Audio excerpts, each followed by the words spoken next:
अपने दम पे अपनी सरकार बना लिए और सारे देश के गवर्नमेंट जो चलती है। क्या बोले हैं मोदी जी 2 साल पहले एक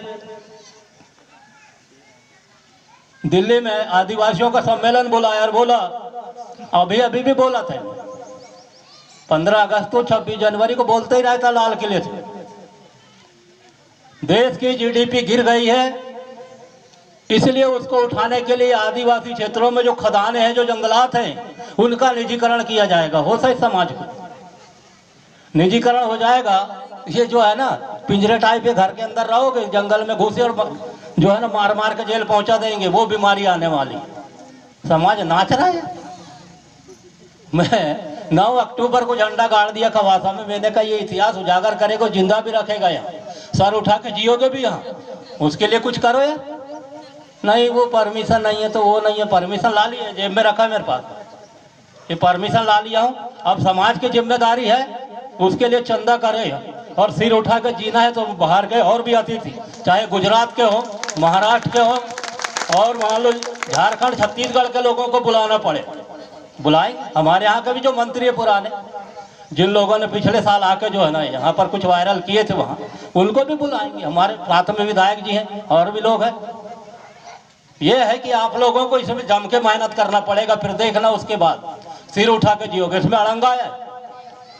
2 बार एनएच के अधिकारी और उसका वो कारपोरेशन का जो एमडी बिहार का सिन्हा और तहसीलदार, थानेदार और यहाँ की जो एसडीएम है एक मरावी लड़की, इनसे 2 राउंड तहसील में बहस हुई है।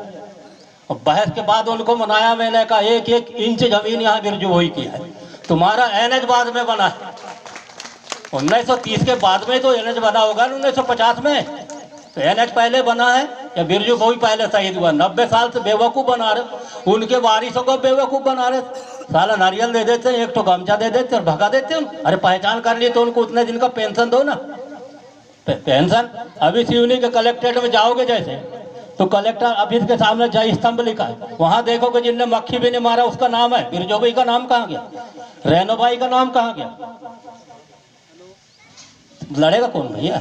ये आप ही लोगों को लड़ना है ना, जिंदा तो आपको यही रहना है। मैं तो आते जाते रहा हूँ, बरघाट चले जाऊंगा, वहां तो 5वीं अनुसूची नहीं है, लेकिन मैं इनकी हालत देख के जब भी बुलाते, चाहे आधी रात को फोन करते, तो उठाता सलाह भी देता हूँ। लड़ाई भी लड़ा हूँ, थाना कचहरी में घुसना सिखाया हूँ और आगे भी सिखाते रहूंगा। मेरी आखिरी विनती ये है, क्योंकि विद्वान लोग भी हैं हमारे बीच में, तो मेरी आखिरी विनती ये है कि बिरजू हुई के ऊपर ध्यान केंद्रित करो। रैनो भाई, बुट्टे भाई, अभी बात चल रही है अफसरों से और मंत्रालयों से, आपको वहां पर उसके लिए तन मन धन से सहयोग करना है। बात बहुत कुछ बोलने की थी, लेकिन लेट प्रोग्राम शुरू हुआ है अपन, और भी कई बार यहाँ 1-2 बार मीटिंग हुई है और होगी।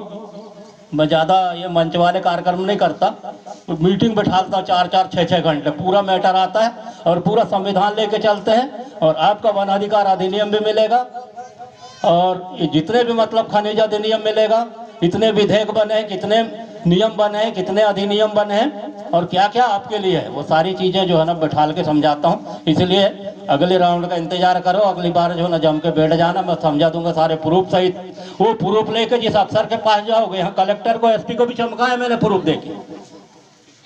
और अभी ये एनएच के अधिकारी ज्ञान बांट रहा था, नहीं हम परमिशन दे ही नहीं सकते।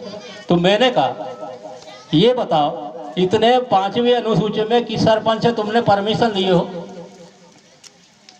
उनका जंगल काट डाले, पहाड़ी काट डाले, किससे परमिशन लियो? खवासा उड़ा दिए, कुरई के कुछ घर उड़ा दिए, किससे परमिशन लियो? पैसे दिए? मैं ऐसे ही खरीद डालो, तुम तो पूरा गांव ही खरीद डालेंगे, ऐसा मान लो अपन चुप रहे। खरीदेंगे कि नहीं खरीदेंगे? हाँ, सड़क ही खरीदे। उनको सनक लगेगी तो यहाँ जाएंगे, उनको सनक लगेगी तो टूरिया में खरीद लेंगे। पैसा है उनके पास, अनलिमिटेड पैसा छप रहा है। पहले तो लिमिट से पैसा छापता था रिजर्व बैंक, इनकी गवर्नमेंट आई है तो ऐसा ट्रकों से अनलिमिटेड पैसा छप रहा है। रिजर्व बैंक कुछ ऐसे नहीं है, जैसे कागज पत्थर छपते ना किताबी था, वो ऐसा पैसा छप रहा है। पैसा तो तुमको 1 ट्रक दे देंगे एक गांव में। दिए हैं, लोभ दिए थे लोगों को, लोभ दिए थे कि 10-10 लाख रुपए एक परिवार से ले लो और विस्थापित हो जाओ। कोशिश की हमने, लोगों को बोले, एक प्रक्रिया है उसमें।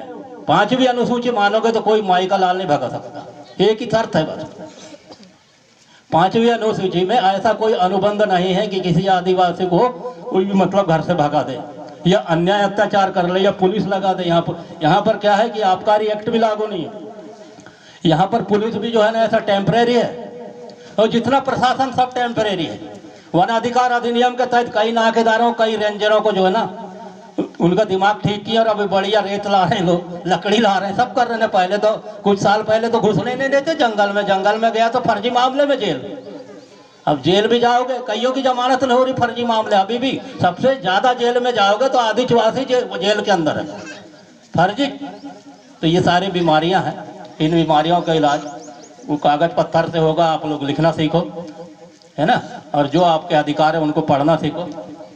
अब अगली मुलाकात अपनी बहुत जल्द होगी।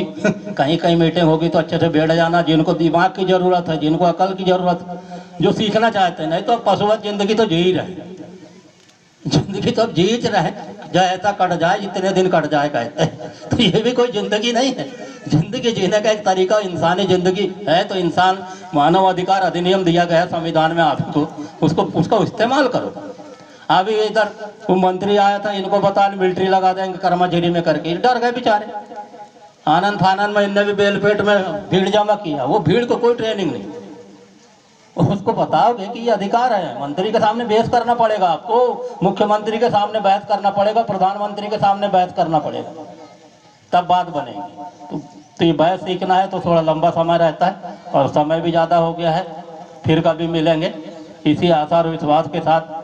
जय सेवा, जय जोहार।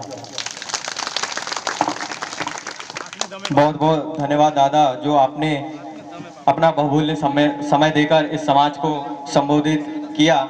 इसके पश्चात हमारे बीच अनीता सिंह सरपंच